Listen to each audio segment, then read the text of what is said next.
15절까지 읽도록 합니다. 15절까지는 여러분이 집에 가서 읽으시면 돼요. 자, 하박국서 3장 1절부터 2절 읽도록 하죠. 오늘은 다시 멋진 부흥을 꿈꿔라, 그런 제목으로 은혜를 나누려고 합니다. 자, 한 목소리로 우리 다 같이 3장 1절 2절 읽도록 합니다. 시작. 시기 온옷에 맞춘 선지자 하박국의 기도라. 여호와여, 내가 주께 대한 소문을 듣고 놀랐나이다. 여호와여, 주는 주의 일을 수년 내에 부응하게 하옵소서. 이 수년 내에 나타나시옵소서. 진노 중이라도 긍휼을 잊지 마옵소서. 2절만 다시 한번 읽어볼까요? 시작.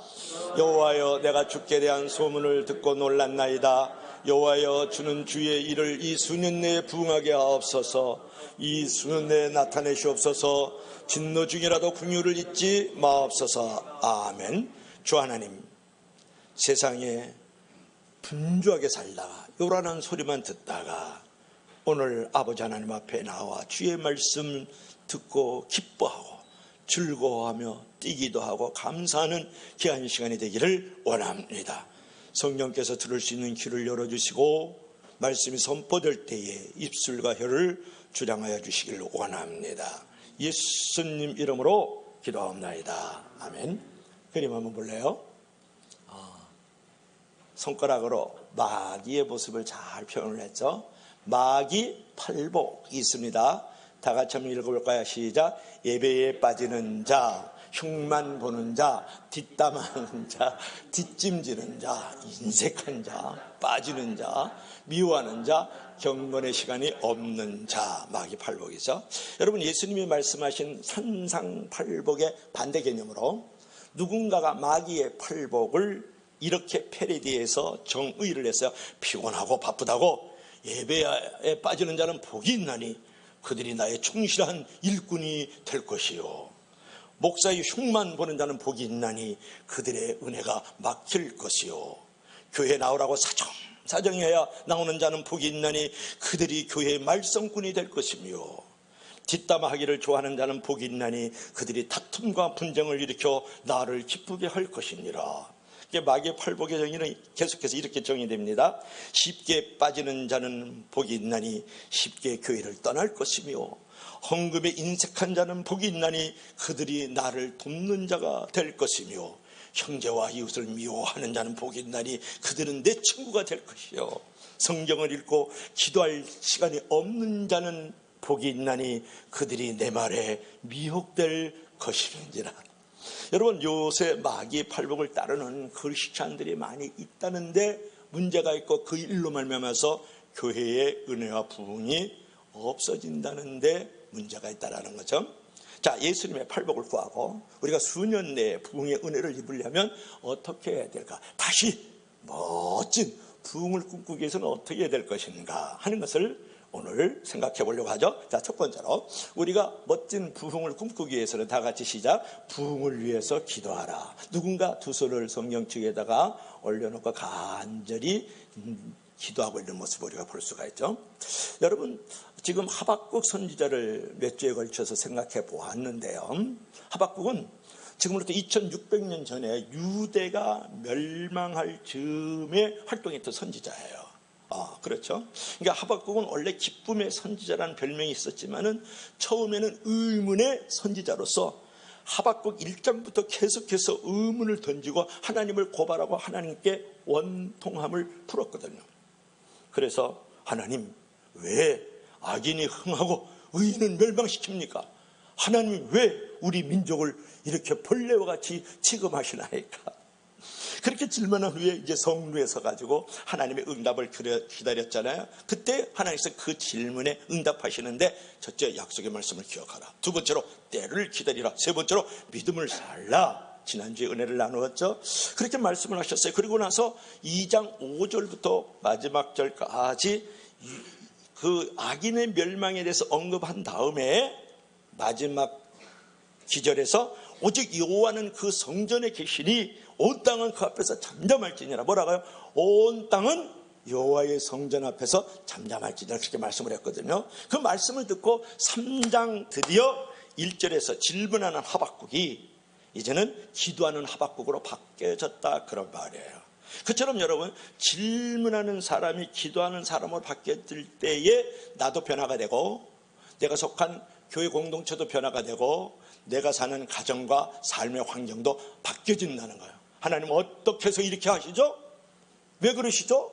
이렇게 질문하던 성도가 이제는 기도하는 성도로, 찬송하는 성도로 바뀌어질 때에 나도 변화되고, 내가 속한 공동체도 변화되고, 이 사회도 나라도 변화가 될 수 있다, 이제 그런 말이에요. 여러분, 사람이 기도할 때만큼 하나님과 깊은 교제와 사귐을 갖는 일은 없어요. 그래서 고난 중에 가장 먼저 해야 될 일은 무엇일까요? 기도다. 우리가 여러 가지 어떤 멸망스러운 환경이라든지 심판이 나에게 임하여질 때 가장 먼저 해야 될 것은 무엇일까요? 기도다. 이제 그러는 거예요.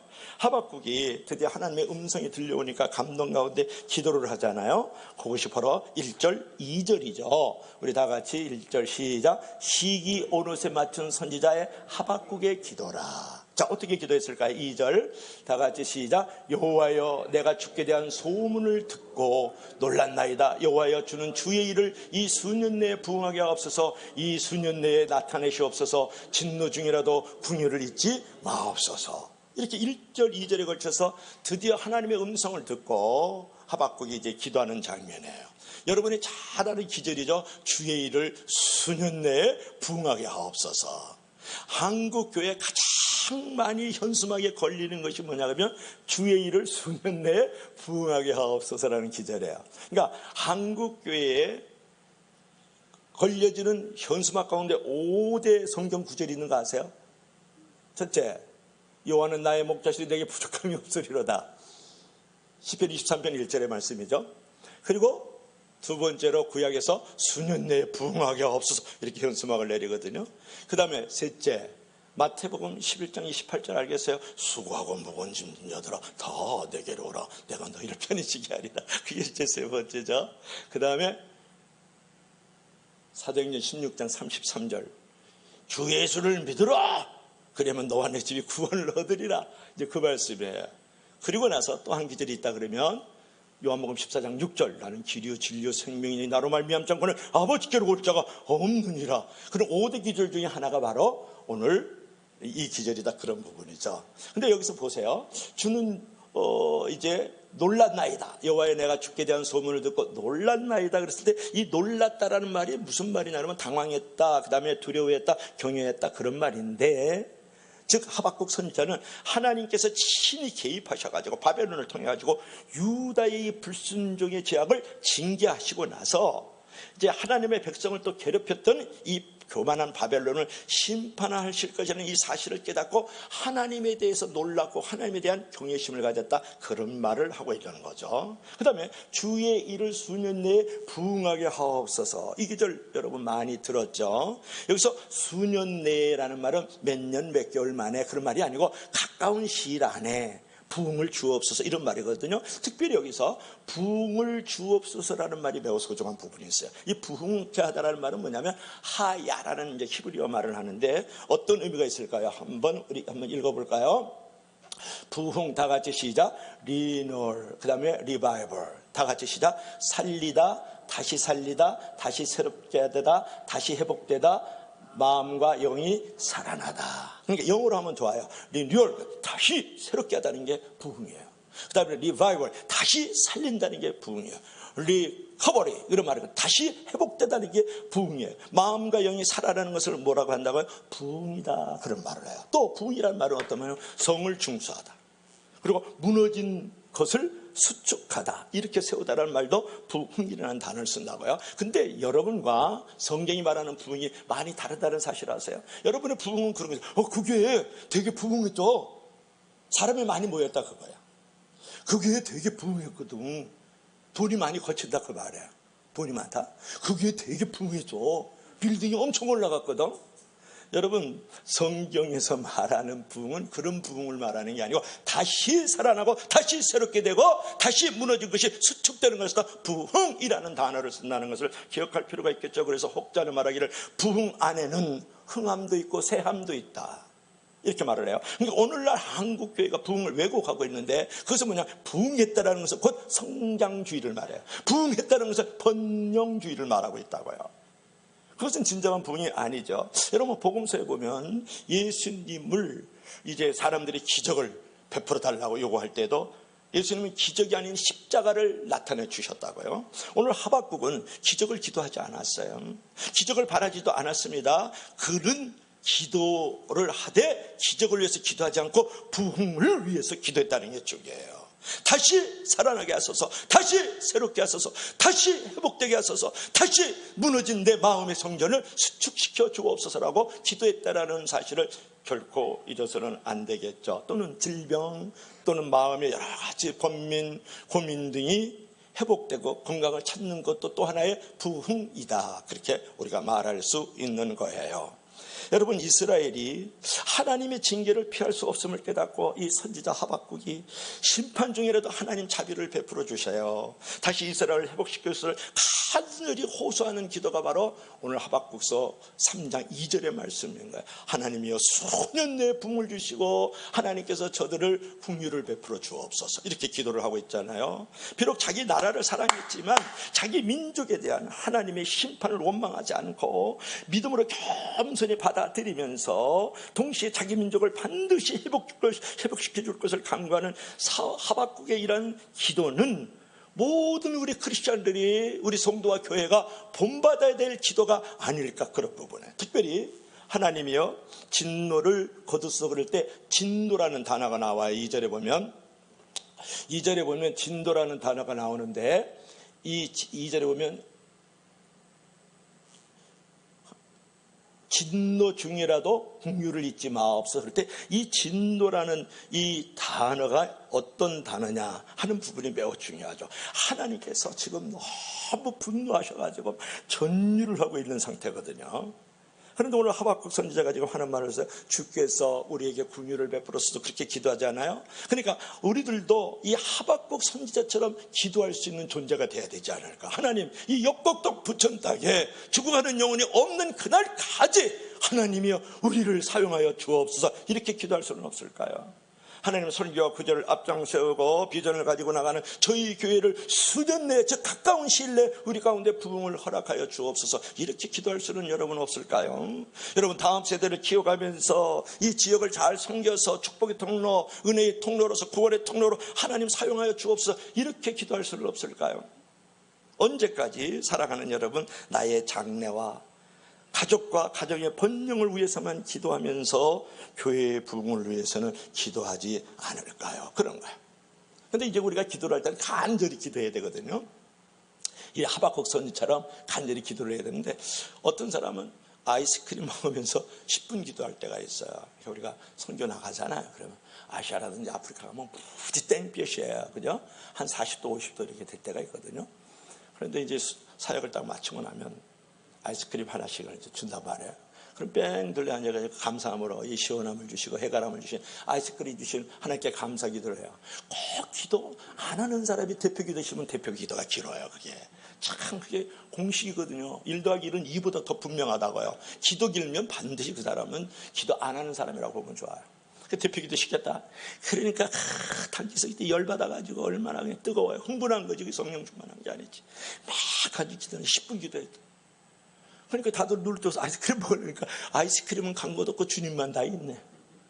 그런 사람 갖다가 주책이다 그런 말을 하는 거야. 주님이 책임질 사람이다 그런 말. 아니 그냥 그럴 때는 하나님 감사합니다 아멘. 그래서 그냥 먹으면 되지. 그 아이스크림 들고 왜 그때부터 10분 기도해서 아이스크림 다 없어지고 주님만 보이게 하냐고 그래. 기도라는 것은 길게 해서 좋은 건 아니다. 짧게 하더라도 말이죠. 굵게 간절하게 그런 기도를 할 줄 알아야 되겠다. 근데 우리가 또 간절히 기도한다 그래서 막 천천하고 막 그러면 안 돼요. 그냥 마음속으로도 얼마든지 부르짖어 기도할 수 있거든요. 자, 중요한 것은 썬다싱이 이런 말을 했어요. 땅에서 부르짖어 기도하면 하늘에서 비상벨이 울린다. 할렐루야. 여러분, 간절히 부르짖어 기도하면 하나님의 그 비상적인 은혜, 특별한 은혜가 우리 가운데 내려온다는 거예요. 우리 다 같이 한번 읽어봐요. 시작. 땅에서 부르짖어 기도하면 하늘에서 비상벨이 울린다. 여러분, 우리가 부흥이라 그랬을 때 숫자가 많아지고 건물이 세워지고 또 사람이 많이 들락날락하는 것만 생각하지 말고 여러분의 개인과 여러분의 가정과 교회와 이 도시와 나라를 위해서 리뉴얼, 다시 새롭게 해달라고, 리바이벌, 다시 사랑하게 해달라고, 리커버리, 다시 회복시켜 해달라고 간절히 기도함으로 부흥을 만들어가는 통로가 되길 주 이름으로 간절히 부탁합니다. 자, 두 번째로는 다 같이 시작. 부흥을 위해서 은혜를 삼아라. 우리가 이제 부흥을 경험하려고 그러면 내가 다시 새롭게 되어지고 내가 다시 살아나고 내가 다시 회복되기 위하여서는 어떻게 된다고요? 은혜를 좀 사모할 줄 알아야 되죠. 하박국은요, 수년 내의 부흥과 진노 중의 궁리를 원하는 기도를 드린 후에 오늘 읽지 않았습니다만 3절부터 15절에 보면 하나님의 그 위대하심과 그 강대하심과 그 위엄을 찬양하는 것을 볼 수가 있어요. 그래서 수년 내에 나타내시옵소서라는 말을 하는데 그 은혜를 사모하면서 우리 2절 한번 읽어볼까요? 다 같이 시작. 여호와여, 내가 주께 대한 소문을 듣고 놀랐나이다. 여호와여, 주는 주의 일을 수년 내에 부응하게 하옵소서. 이 수년 내에 나타내시옵소서. 진노 중이라도 그 길을 잊지 마옵소서 그랬어요. 여기서 수년 내에 나타내시옵소서라는 말이 반복해서 2번 나오죠. 수년 내에 부응하게 해서 수년 내에 나타내시옵소서라는 말을 2번 한 이유는 무엇일까요? 다시 한 번 반복되는 이유는 뭐냐면 하나님의 뜻이 속히 성취되기를 바라는 하박국 선자의 간절한 마음에서 비롯되었다는 것을 여러분 기억할 필요가 있겠죠. 여러분 여기서 나타내다라는 말이 나오죠. 수년 내에 나타내시옵소서라는 말은 뭐냐면 야다라는 말인데 알리다, 이해시키다 그런 뜻을 가지고 있거든요. 하나님의 계획이 성취돼 버려서 세상 모두가 하나님의 이 공의로운 심판과 의인은 믿음으로 말미암아 살리라는 이 사실을 깨달을 수 있도록 알려지기를 원합니다. 보여지기를 원합니다. 이해되기를 원합니다. 그렇게 지금 기도를 하고 있는 거예요. 특별히 여러분 진노 중에도 긍휼을 잊지 마옵소서. 이 말씀 중에서 이 진노라는 말은 어떤 의미일까? 그럴 때 분노를 견디지 못해가지고 전율하는 상태예요. 하나님 진노 중이라도 긍휼을 잊지 마옵소서. 그럴 때 이 진노라는 게 뭐라고요? 분노가 전율을 일으키는 거예요. 우리 다니엘이 말이죠. 이따금씩 이래요. 할아버지 열받았죠. 그러면서 자기가 분노가 일어나잖아요. 그러면 이상한 그 행동 양식이 나와요. 할아버지 열받았죠 이러면서 그래요. 그럴 때는 빨리 그 열을 식혀줘야 될 줄로 믿습니다. 할렐루야. 근데 여기서 이제 중요한 것은 뭐냐면 진노라면서 분노를 견디지 못해 전율하는 상태를 말아요. 그 다음에 여기서 중요한 단어 중에 하나가 긍휼을 잊지 마옵소서 그랬단 말이에요. 이 긍휼이라는 이 단어가 매우 중요한데요. 여기서는 라함이라는 말을 해요. 여기서 여성들의 자궁, 여성들의 태를 말하는 거거든요. 뭐냐면 여인들이 지금 잉태를 하게 되면 아주 조심스럽게 보살피면서 동정과 자비를 아끼지 않아요. 이 생명을 위해서. 하나님 지금 너무 진노하셔가지고 그냥 전율을 갖고 있지만 그럼에도 불구하고 in spite of nevertheless 하나님이 어린 생명을 잉태하고 있는 여인처럼 우리를 보살펴 주세요. 우리를 동정해 주세요. 우리를 자비를 베풀어 주세요. 우리를 사랑해 주세요. 라는 말을 하고 있는 것이 긍휼이다. 이제 그런 말이에요. 여러분 보세요. 여인들이 지금 잉태를 했잖아요. 그러면 출산을 그 고통과 아픔은 이를 헤아릴 수가 없잖아요. 그럼에도 불구하고 이 생명이 살아있고 발버둥 치는 모습을 보면 얼마나 기쁜지 몰라요. 그 고통과 그 아픔을 한순간에 잊어버리잖아요. 하나님 지금 이 유다 백성들이 하나님의 말씀에 불순종했어요. 그래서 하나님이 너무 분노하시죠. 전율이 일어나시죠. 그러면서 채찍을 가하고 심판을 내리고 징계의 막대기를 갖고 있지만 그럼에도 불구하고 하나님 우리를 다시 살려주시고 다시 우리에게 새롭게 해주시고 다시 우리가 회복되는 모습을 보시고 기뻐하셨으면 좋겠어요. 그러니까 하나님이 지금 우리에게 행하실 것에 대해서 기대를 가지고 오늘 하박국 선지자가 뭐라 그래? 하나님이요 진노 중이라도 당신께서 긍휼을 우리에게 베풀어 주옵소서. 주의 진노의 막대기 심판의 징계가 있지만 그럼에도 불구하고 자비를 베풀어 주세요. 동정해 주세요. 우리를 사랑해 주시고 우리를 기뻐해 주세요. 다시 살려 주시옵소서. 이런 기도가 저와 여러분들이 있기를 원합니다. 이게 부흥을 위한 기도라는 거예요. 마틴 로이드 존스가 쓴 부흥이라는 책이 있어요. 그거 보면 이게 부흥 그러죠. 부흥. 이 글자를 보면 그냥 부흥이 일어날 것 같아요. 부흥을 얼마나 힘있게 쫙 이렇게 썼을까요?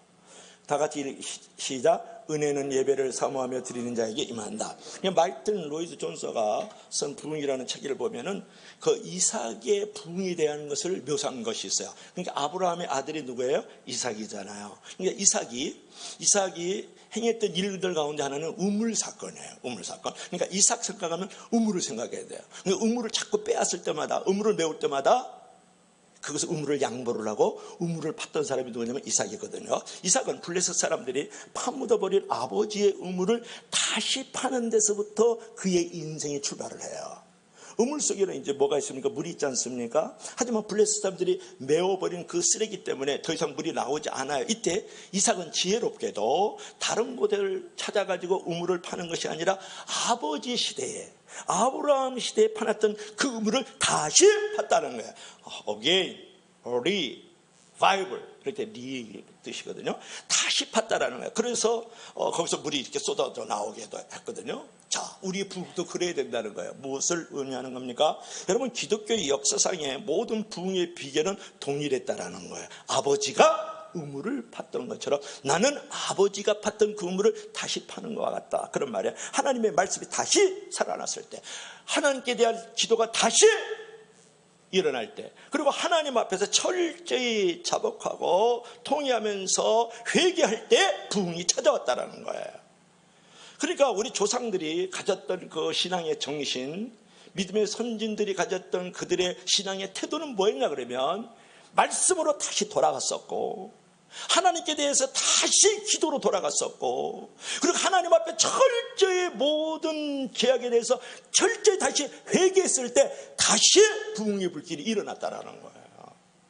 그러니까 아브라함이 팠던 우물을 다시 이삭이 파서 샘물이 쿨쿨쿨쿨쿨 나왔던 것처럼 우리들도 다른 데서 부흥을 찾지 말고 우리 믿음의 조상들이 팠던 것처럼 말씀으로 다시 돌아오고, 기도로 다시 돌아오고, 회개함으로 다시 돌아올 때에 거기에 진짜 부흥이 일어난다는 거야. 다시 살아나고, 다시 새롭게 되고, 다시 회복이 되고, 다시 무너졌던 내 마음의 성전과 삶에 무너졌던 것들이 다시 수축되는 역사가 일어나는 줄로 믿을 수 있기를 바랍니다.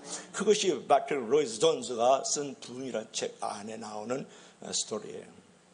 그러므로 여러분, 진노 중이라도 하나님 긍휼을 베푸소서, 즉 심판 중에도 하나님 사랑을 베푸소서, 이렇게 기도할 줄 알아야 된다.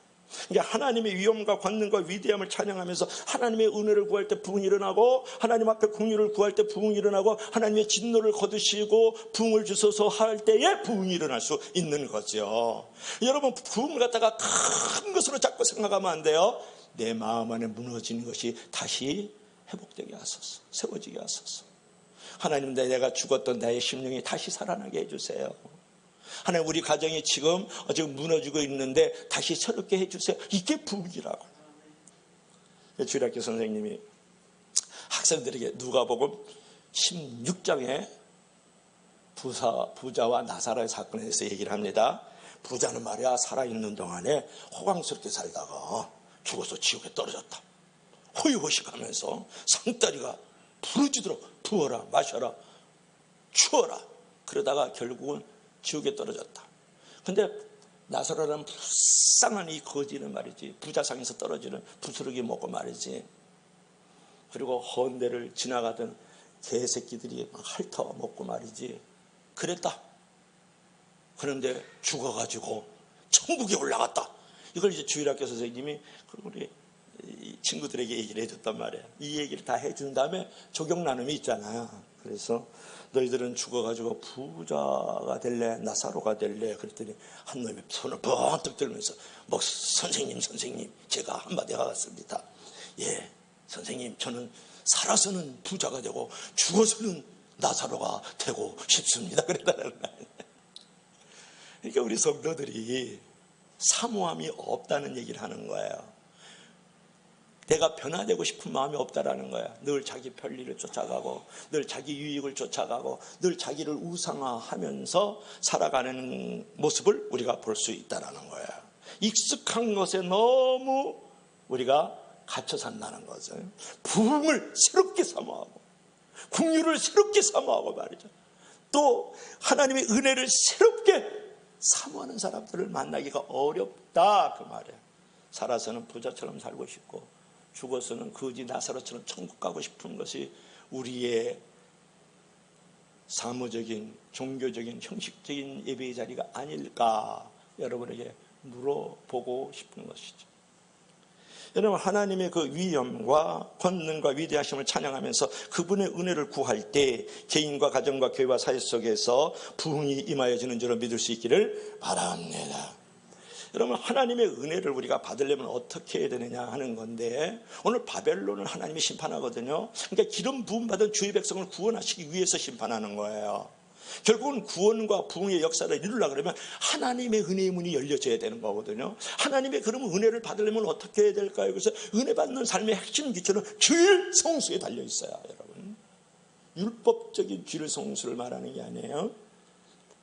복음적인 주일 성수를 말하는데, 주일 예배를 드릴 때는 사모하는 마음을 가지고 나와야 돼요. 하나님, 은혜 받지 않으면 나 죽어요. 이런 마음들, 주일 예배에 생명을 걸고요, 예배에 말씀에 생명을 걸면서 예배를 드리는 자를 찾기 어려운 때에 머물고 있지 않습니까? 오래전에 사업하는 한 집사가 주일 저녁에 남성교 헌신 예배를 드려요. 이분이 사업하시는 사람이에요. 여기 다음 달에 돈을 막을 생각을 계속 하고 있는 거예요. 우리 CEO들은요, 월 말만 되면 이 돈 막을 생각 때문에 아주 머리가 아주 그냥 쭈삣쭈삣 쓰거든요. 여러분, 사업 안 해봐서 그래요. 저는 사업하잖아요, 복음 사업.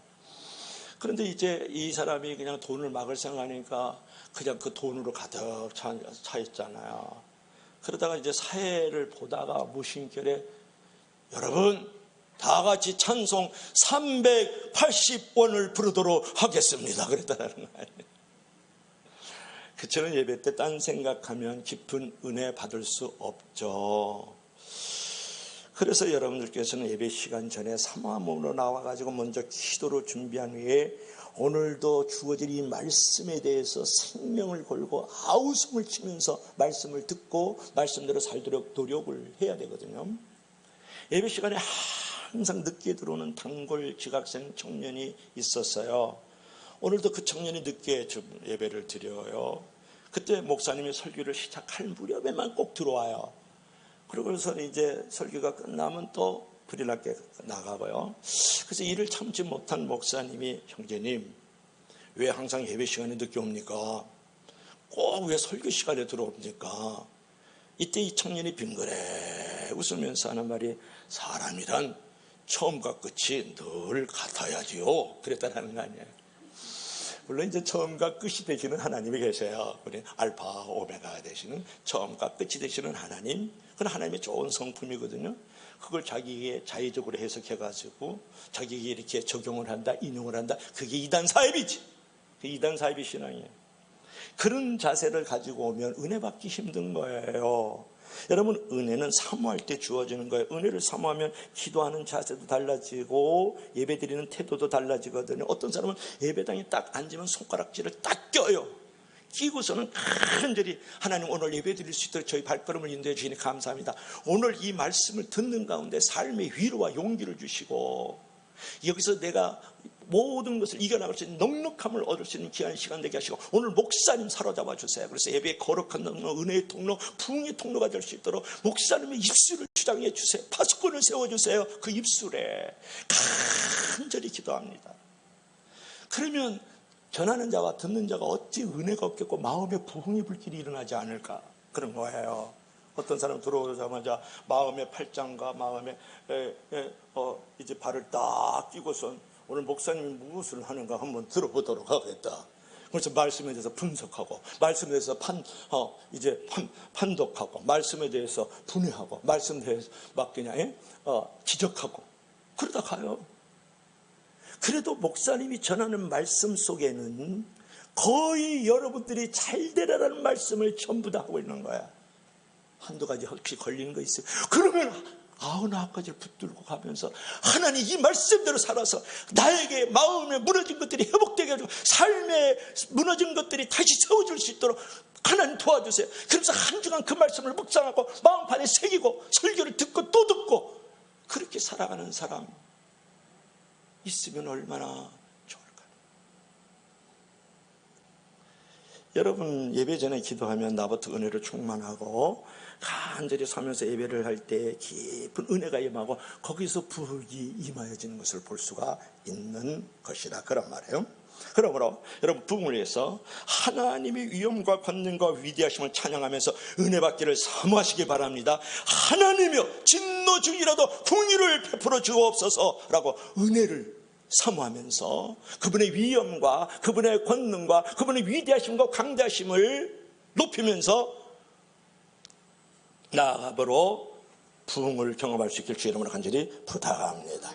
자, 마지막 세 번째로는 다 같이 시작. 부흥을 위해서 헌신하며 꿈을 가져라. 이제 부흥을 위해서 뭐라고요? 헌신하면서 이제 꿈을 가져라, 그런 건데, 이제 구약 성경에는 기적적인 어떤 승리 역사라든지 부흥의 역사가 있기 전에 반드시 있는 게 뭐냐면 온전한 번제를 드렸다라는 표현이 나와요. 온전한 번제, 태워서 드리는 제사가 번제잖아요. 그러니까 온전한 번제는 뭐냐면 온전한 헌신을 말하는 거죠. 온전한 헌신을 가지는 사람 한 사람만 있어도 그 공동체가 살아나고 비전이 이루어지고 놀라운 축복의 역사가 나타나는 거예요. 여러분의 개인과 여러분의 섬기는 교회와 여러분의 섬기는 공동체에 한 사람만 정말 하나님 앞에 온전한 헌신을 할 때에 놀랍게도 다시 살아나고 다시 새롭게 되어지고 다시 수축되어지는 역사가 일어날 수 있다라는 거예요. 다 같이 한번 읽어봐요. 시작. 온전히 헌신하는 한 사람만 있으면 공동체가 살아나고 비전이 이루어지고 부흥과 축복의 역사가 나타난다. 이제 그런 거죠. 여러분, 성도들이 헌신할 때에 보상을 바라보고 헌신하는 것이 아니라 성도의 마땅한 도리라고 생각하면서 헌신할 줄 알아야 돼요. 예를 들어 봅시다. 예수님이 정말 나를 위해 돌아가셨다면 내가 아무리 큰 희생을 해도 그것은 큰 희생이 아니잖아요. 예수님께서 나를 위해 십자가에서 가시관을 쓰셨다고 생각한다면, 예수님께서 십자가에 달려서 창에 허리 상하셔서 물과 피를 다 쏟으셨다는 것을 정말 믿는다면, 예수님께서 나를 위해 채찍에 맞으시고 침뱉음을 당하시고 따기를 맞으시면서 온갖 수모와 능력과 희롱을 당한다는 것을 정말 믿었다 그러면, 내가 아무리 하나님 앞에 큰 희생을 해도 그것은 희생이 아니다, 그런 말이에요. 믿으시면 아멘 하세요. 조그만 거 드리고 조그만 거 바치고 조금 기도하고 나서 자기 의와 자기 자랑을 잘하면서 교만 앤드 거만의 신앙의 비계덩어리들이 얼마나 많은지 몰라요. 결국 헌신은 하나님 앞에 자기를 자랑스럽게 내세울 것이 아니라 하나님께 드려야 될 최소한의 것을 드렸다, 이렇게 생각을 해야 돼요. 하나님은 온전한 번제를 원하시는데, 온전한 번제라는 것은 뭐냐면 나를 온전히 불살라서 드리는 제사를 말하는 거잖아요. 그러니까 하나님께 나의 몸과 마음과 물질과 시간을 드리면서 최선의 헌신을 할 때 놀라운 은혜와 부흥의 역사가 거기서 일어나는 줄로 믿을 수 있기를 바랍니다. 그런데 중요한 것은 우리가 은혜를 받으려고 할 때, 우리가 부흥의 역사를 경험하려고 할 때 우리가 꼭 제거해야 될 게 있어요. 없애버려야 될 것이 있는데 그것이 무엇인지 알겠습니까? 죄라는 문제예요. 죄는 헌신과 부흥과 은혜를 가로막는 아주 나쁜 마귀의 도구예요. 죄가 얼마나 무서운가. 죄의 성질을 한번 볼까요? 죄의 성질, 우리 다 같이 시작. 고착성, 성장성, 방해성, 파멸성. 죄라는 성질이 무슨 고착성, 성장성, 방해성, 파멸성, 이건 무엇을 말할까요? 죄는 고착성이 있어요. 죄를 한번 치면요, 찰거리머리처럼 계속 죄를 짓게 만들어가는 죄의 고착성이 있어요. 죄의 성장성이 있어요. 욕심이 잉태한 적 죄를 낳고 죄가 장성한 적 사망을 낳느니라 그랬잖아요. 죄는 계속해서 커지는 거예요. 눈동이처럼. 죄의 성장성의 성질이 있다. 그 다음에 죄는 방해성이 있어요. 하나님과 나와의 관계, 이웃과 나와의 관계, 성도와 성도와의 관계, 목사와 성도와의 관계를 계속해서 방해해요. 그게 죄의 성질이에요. 죄의 방해성. 또 마지막은 뭡니까? 죄의 파멸성. 죄는 결국은 나를 파멸시키고 너를 파멸시키고 우리라는 공동체를 가정을 파멸시키고 교회를 파괴시키고 사회를 파멸시키는 것이 죄의 성질 중에 하나다, 그런 말이에요. 그러니까 우리가 은혜를 받으려면, 부흥을 경험하려고 그러면 우리가 가져야 될 것은 뭡니까? 축복을 받으려고 그러면 어떻게 해야 됩니까? 죄를 가감하게 끊어내야 된다는 거예요. 그런데 죄의 문제로 말미암아서 가정과 그 국가가 처절하게 무너져 내린 사건을 여러분 기억할 수 있겠어요? 성경에 보면 아간이라는 사람이 나와요. 성은 아시고 이름은 가한이에요. 그러니까 아닌데 이 아갈이라는 친구 때문에 결국은 그 가정이 안전히 멸망을 당하고 그 나라가 안전히 멸망을 당하는 일이 벌어졌거든요. 이스라엘이요, 여리고성을 점령을 해요. 여리고성은요 초롱성이에요. 거기는 쌍도마차가 달릴 정도인데 결국은 이스라엘 백성들이 믿음으로 말미암아서 하나님께서 여리고성을 무너뜨리게 해서 무너졌거든요. 그 뒤에 아이성이라고 했어요. 그 이름처럼 아이같이 작아요. 별볼이 없다 하나님께 묻지도 않고 달려갔다고요. 자와 그리고 달려갔는데 처절하게 그냥 죽어나가면서 이제 패배를 하게 밀려나요. 그런데 하나님께서 그때에 너희들이 패배한 이유가 있다. 여리고성을 너희들이 무너뜨리고 들어갔는데 이 조그만 이 아이성 하나를 너희가 무너뜨리지 못한 이유는 죄 때문에 그러는 거야. 그렇게 얘기를 하는 거예요. 그래서 나중에 제비를 뽑아보니까 이 아갈이라는 친구가 말이죠, 하나님 앞에 그 전리품으로 드려야 될 것을 구별해 놓은 것이 있는데 그것을 몰래 훔쳤어요. 신할산 예투 한 번, 어제나 오늘이나 그냥 옷에 대해서는 다들 욕심이 많아. 신할산 예투 한 번을 다 훔치고 또 은 250세기를 훔친 거예요. 금 50세기를 훔쳤어요. 그것을 훔쳐가지고 자기 장막에다가 딱 이제 묻어놨거든요. 누가 알아요? 너가 알고 하나님이 알지. 그래서 하나님께서 이 아간의 죄로 말미암아서 너희 나라가 멸망하게 됐다, 패배하게 됐다, 그런 거예요. 그래서 아간을 잡아다가 이스라엘 백성들이 아골골짜기를 끌고서 돌로 쳐서 돌무더기를 만들어서 죽여요. 그러고 나서 그가 가지고 있던 모든 소유들을 다 불태워 없애버립니다. 무엇 때문에 그렇게 됐어요? 죄 때문에. 죄 때문에 오히려 부흥이 없고 침체가 왔다는 거예요. 죄 때문에 승리가 없고 패배가 왔다는 거예요. 여러분, 그래서 죄라는 것은 무서운 거예요. 하나님보다 금송아지를 숭배하고 하나님보다 돈을 더 사랑했던 것을 용서하여 주옵소서. 이렇게 기도할 수 있어야 되지 않을까? 하나님 세상과 종력을 사랑하지 않고 순수하게 헌신합니다. 하나님의 은혜를 주시고 부흥을 주셔서 이렇게 담대하게 기도할 수 있는 존재가 되어야 되지 않을까? 그런 부분에 혹시 여러분들 가운데 인생을 성패를 좌우할 만한 큰 기도 제목이 있습니까? 먼저 달라고 기도하지 말고 나의 죄를 살피면서 나의 죄 문제를 해결해 달라고 기도해야 돼요. 죄가 있으면 그 피 묻은 손에 하나님께서 안겨지지 않습니다. 여러분, 회개하는 마음으로 기도하십시오. 반항하고 불속한 죄를 용서하소서, 시기하고 질투한 죄를 용서하소서, 공명심으로 날뛴 죄를 용서해 주소서, 음란하고 더러운 마음을 가졌던 것을 용서하여 주소서, 악하고 술 취하고 방탕했던 것을 용서해 주소서, 거짓과 불의를 용서해 주소서. 먼저 큰 기도 제목을 갖고 있습니까? 크게 하나님 앞에 쓰임받기를 원합니다. 먼저 죄의 문제를 처리하지 않으면 어떤 일도 일어나지 않는다, 그런 거야. 은혜를 사모합니까? 죄의 문제를 정리하셔야 돼요. 내가 다시 살아나고 다시 새롭게 되고 다시 내가 수축되기를 원합니까? 무너진 것이 세워지기를 원합니까? 죄의 문제를 먼저 해결해야 됩니다. 나에게 크게 쓰임받고자 하는 하나님 앞에서의 기도 제목이 있습니까? 먼저 죄의 문제를 해결할 때부터 쌓아지고 만들어지는 역사가 일어나는 줄로 믿을 수 있기를 바랍니다. 그러니까 부흥을 위해서 우리가 가져야 될 자세는 뭡니까? 헌신을 하되 죄의 문제를 잘 처리해라, 그런 거예요. 자, 그러면 본문 1장 2절을 한번, 1장 2절에 다 같이 한번 읽어보겠습니다. 2장 2절이죠. 다 같이 시작. 여호와께서 내게 대답하여 이르시되 너는 이 묵시를 기록하여 판에 명백하게 새기되 달려가면서도 읽을 수 있게 해라. 지난주일에 은혜를 사실 나누었던 건데요, 너는 이 묵시를 기록할 때 이 환상과 꿈이 있느냐? 그러면 그것을 달려가면서도 읽을 수 있게 하라는 거예요. 이 말은 뭐냐면 급박한 상황 속에서 기억될 정도로 꿈이 분명해야 된다, 그런 말이에요.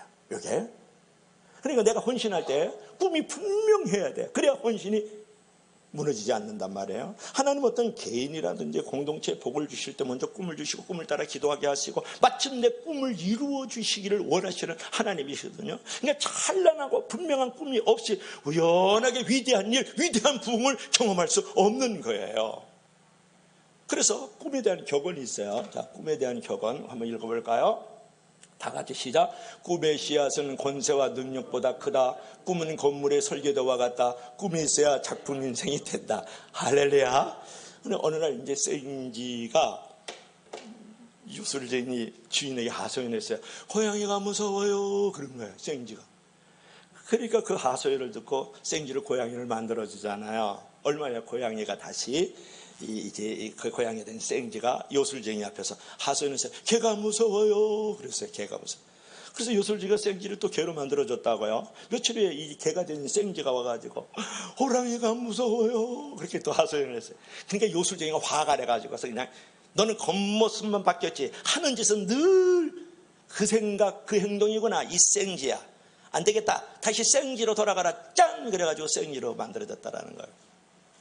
제가 왜 그런 말을 하느냐가 중요해요. 여러분 이제는 하나님의 자녀가 되고 천국 백성 되고 천국의 시민권을 가졌다고요. 그리스도인은 정체성을 가졌는데 하는 생각 하는 짓은 크리스천 이전의 모습과 똑같이 살아가는 거예요. 뭐가 없다고요? 꿈이 없다는 거예요. 헌신이 없다는 거예요. 어느 날 미국에 온 한 이민자가 하나님의 일꾼을 베풀고자 하는 만들고자 하는 그런 교육의 꿈을 위해서 헌신을 해요. 기부금 700파운드 자기 책 200권을 학교에 기증을 해요. 그래서 설립한 학교가 발전하는 모습을 보지 못하고 1년 만에 죽어요. 그의 꿈은 죽지 않았지만 그는 죽었다고요. 그 학교가 지금 세계 최고 명문대학 존 하버드가 세운 하버드 대학이라는 거 아세요 여러분? 내가 비록 내 생애에 보진 못했지만 그 꿈은 살아있었던 거예요. 꿈이 이루어지다 이제 그런 거거든요. 그래서 이 하버드 대학에서 얼마나 많은 사람들이 다시 새롭게 살아나고 다시 새롭게 만들어지고 다시 회복되어졌나가요. 위대한 헌신 위대한 꿈이 부흥을 가져왔다 그런 말을 여러분에게 드리는 거죠. 꿈이라는 것은 건물의 설계도와 같아요. 꿈이 있어야 작품 인생이 될 수 있는 거거든요. 물론 누구나 꿈은 가지고 있어요. 문제는 시간이 지나면서 그 꿈이 희미해지는 것이 문제죠. 수시로 하나님이 내게 주신 꿈을 새롭게 하십시오. 그러면서 헌신할 때에 거기에 놀라운 부흥이 있을 수 있어요. 그러면 빅터 프랑클의 우리 격언 한번 읽어볼래요? 다 같이 시작. 믿음으로 산다는 것은 고난 중에도 찬란한 꿈과 환상을 가지고 사는 것이다. 온 가족이요 독일 친구들이 만들어놓은 가스실에 다 죽어나가요. 누이 하나만 살아나요. 그럴 때 그는 철자방 안의 삶보다도 철자방 바깥의 삶을 늘 바라보면서 믿음과 긍정으로 살았던 빅터 프랑클이 하는 말을 들으세요. 믿음으로 산다는 것은 고난 중에도 찬란한 꿈과 환상을 가지고 사는 것이다. 이런 거예요. 여러분 삶이 힘들어도 따뜻한 시선을 가지고 자신을 바라보고 꿈을 잃지 않기를 바랍니다. 중요한 것은 내가 먼저 준비되는 게 중요하거든요. 대가를 치르지 않던 꿈은 한여름밤의 꿈과 같아요. 그러므로 진정으로 부흥을 원한다면 헌신하면서 꿈을 꾸면서 기꺼이 대가를 지불할 수 있는 저와 여러분들이 되기를 주의 이름으로 간절히 부탁합니다. 결론을 맺을까요? 자, 결론 한번 봅시다. 다 같이 시작. 사단의 특징은 꿈을 깨는 것이다. 성령의 특징은 꿈을 주는 것이다. 부흥의 꿈을 품고 간절히 기도하라. 은혜를 사모하라. 헌신하면서 꿈을 가지라. 그런 것을 여러분 우리나라에 꿈이 없는 사람들만 사는 곳에 주소가 있는데 살기도 어렵군 죽으면 편하리 44번지. 그런데 반면에 꿈이 있는 사람들만 사는 곳의 주소는 어디입니까? 은혜도 풍성하군 믿으면 행복하리 77번지라는 거 아니세요? 여러분 사단의 특징은 뭐냐면 꿈을 깨는 거예요. 성령의 특징은 꿈을 주는 것이거든요. 여러분들 성령에 충만해서 거룩한 꿈을 품고 부흥을 위해서 간절히 기도하십시오. 부흥을 위해서 간절히 은혜를 사모하세요. 부흥을 위해서 헌신하면서 꿈을 꾸며 기꺼이 여러분의 헌신의 대가를 지불하십시오. 그리할 때 여러분의 개인과 여러분의 가정과 여러분의 교회와 이웃과 세상이 다시 살아나는 놀라운 리바이벌, 다시 새롭게 되는 리뉴얼, 다시 회복되는 리커버리 역사가 일어나는 줄로 믿을 수 있기를 바랍니다. 기도하십시다. 우리 다 같이 기도할 때 하나님, 나와 내 가정과 이 도시와 이 나라와 열방이 하나님 죽어가고 있습니다. 무너졌습니다. 다시 새롭게 하시고 다시 살아나게 하시고 다시 아버지 수축되게 도와주시옵소서. 부흥을 정말 사모합니다. 하나님, 그러므로 내가 다시 간절히 기도하게 하시고 다시 은혜를 사모하게 하시고 다시 하나님 이제 헌신하면서 꿈을 꿈꾸면서 대가를 지불함으로 이 땅에 나의 개인과 가정과 이 도시와 나라 민족과 열방 위에 놀라운 부흥이 일어나게 하소서. 우리 다 같이 주여 삼창하고 통성으로 한번 기도하십시다. 할렐루야. 살아계신 우리 하나님 아버지, 은혜와 사랑을 진심으로 감사합니다. 하나님이여, 우리 살아가는 성도들과 한국교회와 이 도시와 많은 나라와 열방이 하나님 죽어가고 있습니다. 아버지, 하나님의 나라가 무너지고 있습니다. 다시 한번 아버지, 우리 가슴 벅찬 교회가 하나님이여, 다시 한번 이 한국교회와 이 나라 이 민족이 간절히 기도하면서 하나님의 부흥을 사모하게 도와주시고, 하나님 다시 한번 간절히 하나님의 은혜를 사모하게 도와주시고, 하나님 다시 한번 헌신을 사모하며 꿈을 꾸면서 대가를 지불함으로 다시 한번 우리의 개인과 가정과 이 지역과 나라 민족과 열방에 놀라운 부흥이 일어나시도록 하나님 도와주시옵소서. 하나님 다시 한번 우리 마음 가운데 무너진 성전이 수축되게 도와주시길 원합니다. 다시 한번 우리 가슴 벅찬 교회에 무너진 성전이 수축되기를 원합니다. 다시 이 도시와 이 나라와 이 민족 위에 무너진 성전이 수축되는 역사가 일어나기를 원하오며, 그것을 위하여 부흥을 위하여 기도하고 은혜를 위해서 기도하며 긍휼을 위해서 기도하며 하나님의 진노의 불을 끄기 위해서 기도하는 하나님의 사람들, 믿음의 사람들, 하늘의 사람들이 일어나게 도와주시옵소서. 하나님이여, 다시 한번 우리 가운데 부흥을 주소서. 하나님이여, 우리 가운데 다시 한번 부흥을 주시옵소서.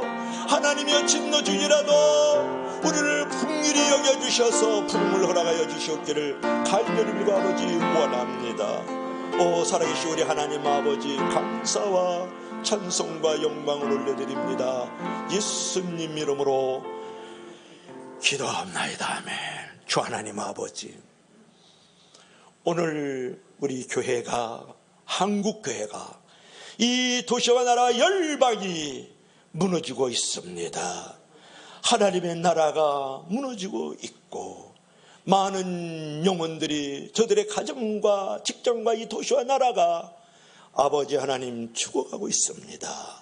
이때에 우리 가슴 벅찬 교회와 한국교회와 이 이웃과 이 세상이 깨어 경성하여서 다시 한번 하나님이여, 진노 중이라도 하나님 우리에게 긍휼을 베푸소서 라고 아버지 외쳐대면서 아버지 부흥을 하여 기도하는 우리 사랑하는 성도들이 일어나게 도와주시고, 아버지 하나님의 은혜를 정말 사모하면서 부흥을 꿈꾸는 자들이 일어나게 도와주시고, 기꺼이 다시 새롭게 다시 살아나고 다시 회복되길 위해서 아버지 부흥을 꿈꾸는 헌신자들과 기꺼이 그 일을 위하여 대가를 지불하는 하나님의 사람들이 일어나기를 원합니다.